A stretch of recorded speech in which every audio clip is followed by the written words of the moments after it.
Hello everyone, thank you for watching this channel.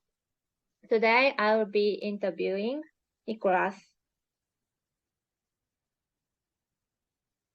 Hi Nikolaus, Hello. how are you? Hello. I'm fine. How are you, Tomomi-san? I'm fine. Thank you very much. Thank you for joining the call today. I'm joining this call from Tokyo and it's 5 p.m. How about you? I'm in Munich, Germany, and it's 9 or a bit after 9 o'clock. I just took my kids to kindergarten. Okay. Thank you very much. Thank you very much for joining this such a early morning. Okay, so today I'm gonna ask several questions to you, and at the end you have a bonus time, so you can promote anything you would like to. So first Okay. thing, let's do. Please introduce yourself. Okay, my name is Nikolaus Machur. I'm half German, half Syrian. I live in Munich. I was in Japan for the first time 30 years ago to learn the language and also to work. I have been working with Japanese for the last 32 years or 35 years maybe. And I just was in Japan 2 weeks ago, and we in our company train Japanese companies and non-Japanese companies all over the world how to work together, how to manage, how to strategize, and all kinds of different topics in that field. Okay, thank you very much. That's very interesting activity, business your company is doing. So, what is your focus right now? I would say my personal focus now in my capacity as somebody who is in charge to some degree of the strategic orientation of our company, which is called JCO, Japan Consulting Office, as you can see, is to help Japanese companies and people that work for Japanese companies outside of Japan to globally integrate. This is a big topic right now. You know, Japan needs to change and wants to change and has changed already to a big extent, but we want to really take it to the next step. And I think this is the main focus we're working on right now. And this is why I went to Japan. Wow, that's very interesting. So your business is mainly relevant to Japan, but what does Japan means to you? That is a very good question. I would say Japan is a big part of my life because I did start learning Japanese when I was 16, I think, or 15 or 16 at school, just out of coincidence. You know, so a Japanese lady came into our school in 1985, which is a long time ago. And she said, "Who wants to learn Japanese?" And I said, "Okay, yeah, I want to learn Japanese." And it was just out of luck, basically. So I got, into the whole topic. And then, I've spent so much time living in Japan, working with Japanese. So I think to some degree, maybe 20 to 30% of my thinking is Japanese, when it comes to politeness and when it comes to quality and when it comes to planning and trying to be, provide a good service. This is very important for me personally. But also it's about, there's a certain feeling if you're in Japan, a certain mood. And this is what Japan means to me.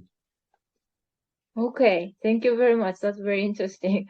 So this lady suddenly came to your school. Yes.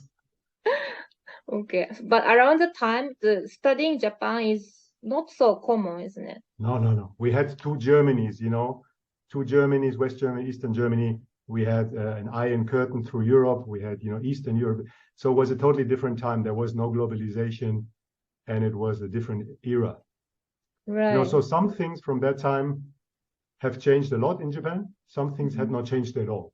But that's quite interesting. I think this is where we have a lot of work to do to tell people, especially non-Japanese, for example, managers, executives that are not Japanese, but now should work in Japan at a high level to explain, okay, this you can change, but this you cannot change because this is fundamentally a Japanese mindset. I see. Okay, thank you very much. Since this channel is about reskilling, and I think you have done a lot of reskilling in your life, but what does reskilling mean to you? That's a very good question. You just mentioned that I actually did a lot of reskilling in my life because I did many different things. I also ran a school, language school for Japanese expatriates in Munich 20 years ago to 10 years ago. And then I got into the consulting and training field for companies. So many, many times I had to reskill. And even now in my job as the vice president of this company, I need to constantly learn more, especially in the digital field, how certain things are done, how things are working when it comes to e-learning or when it comes to LinkedIn. If you talk about reskilling, even the skill to use LinkedIn in a way that makes sense for me is a new skill, which I really started to think about and to learn after the pandemic started. Because before that, I did post a little bit on LinkedIn, but then I really understood, okay, this is such a big arena and such a great forum to really connect with people and to give them something valuable and to discuss. And this is something I had to learn, also how to promote things or how to, talk about things. So this would be one thing. I think the main topic or the main advice I would try to give my kids, but also everybody else who wants to reskill is that, for me at least, it has paid to really look at your strengths and your interests. And very often you can see, this specific thing I might have already done, for example, as a hobby or or that has already interested me, or I have already been doing in my job in a different field. Maybe this skill, and if I'm saying skill, I could mean a soft skill, is actually partly applicable to this new thing I want to do. You know what I mean? So even if you are changing from, let's say, from sales to IT, I'm sure there are some things where you can see, okay, some of this is familiar to me. Maybe not the structure or the process, but I have an affinity for this kind of thing. So I would say, especially if you try to look out for new things late in life or even early in life, whether you want to, because you want to change, if you're in a certain age, I'm 53, you might want to change the direction of what you're doing, or maybe you're young and you have to change it, or you're not satisfied in what you do. Really try to think about the affinity you might have with the new thing you're looking for, or new thing you want to try. And I think the more you have a good match between the new things you want to learn and the new processes, the more successful you will be and the more happy you will be, Because for me, internal, it's sometimes called ikigai or yarigai, something where you have an intrinsic motivation to do something and say, oh, this is really interesting. I want to learn more. I want to try it out. And it's almost playful. And then you can do a lot. And this for me personally is reskilling. And I'm almost doing it. I wouldn't say every day, but, I'm trying to really every year have a little bit of new things that, to broaden my horizon.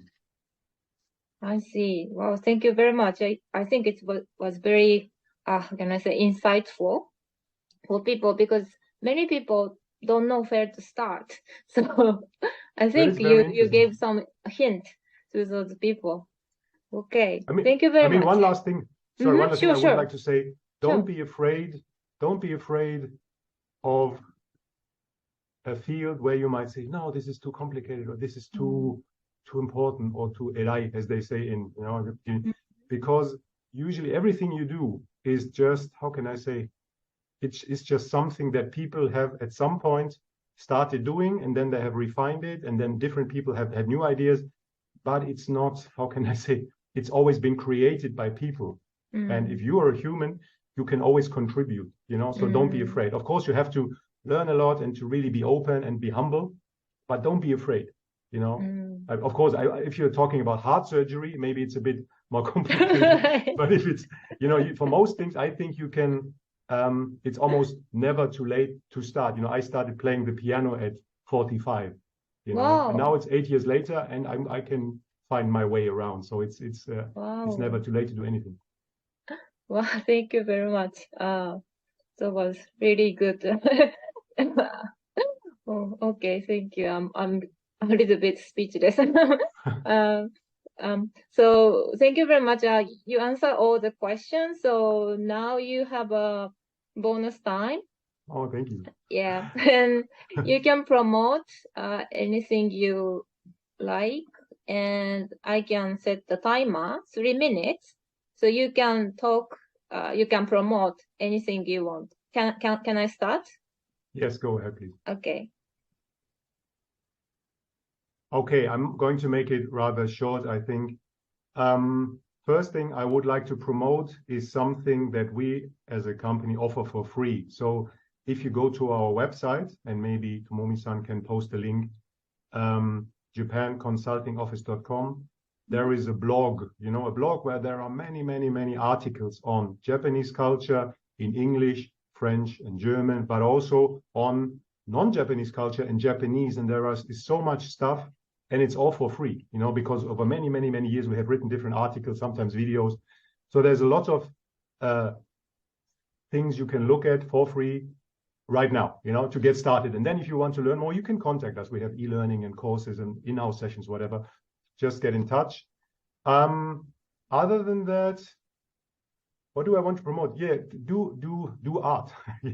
Be creative. Whether you write or you start listening to music, writing music, painting, whatever. Just do something, because, and this is something I had to learn, you do need to have a balance of the scales of, personal responsibilities, work, in terms of what you have to do, family life, whatever it is.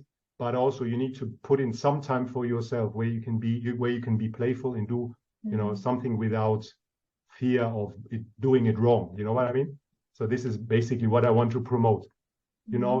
Be excellent, but also be playful. That's basically my message. Wow. You still have 1 minute more. So. Yeah, I'm done. I want to keep it done? tight. Okay, you want to stop now? Yeah, I'm fine.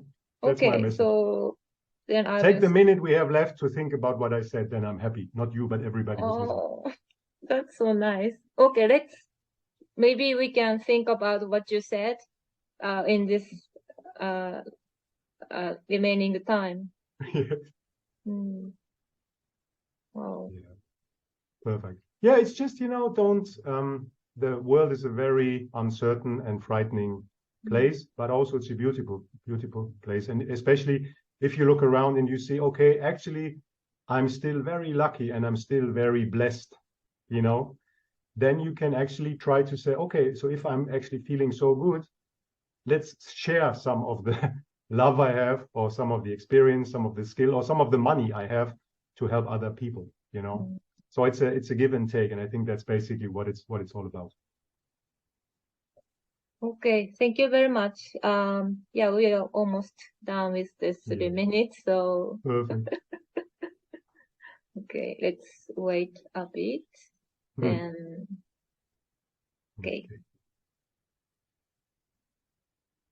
okay. Okay, thank you very much. I learned a lot actually. It was quite short time, but what you said was really great. So okay, yeah, thank you very much. Thank you so much, and I'll talk to you soon. And everybody, get in touch. Discuss under the video. Let's start a conversation. Okay, bye-bye. Okay, bye. Thank you very much.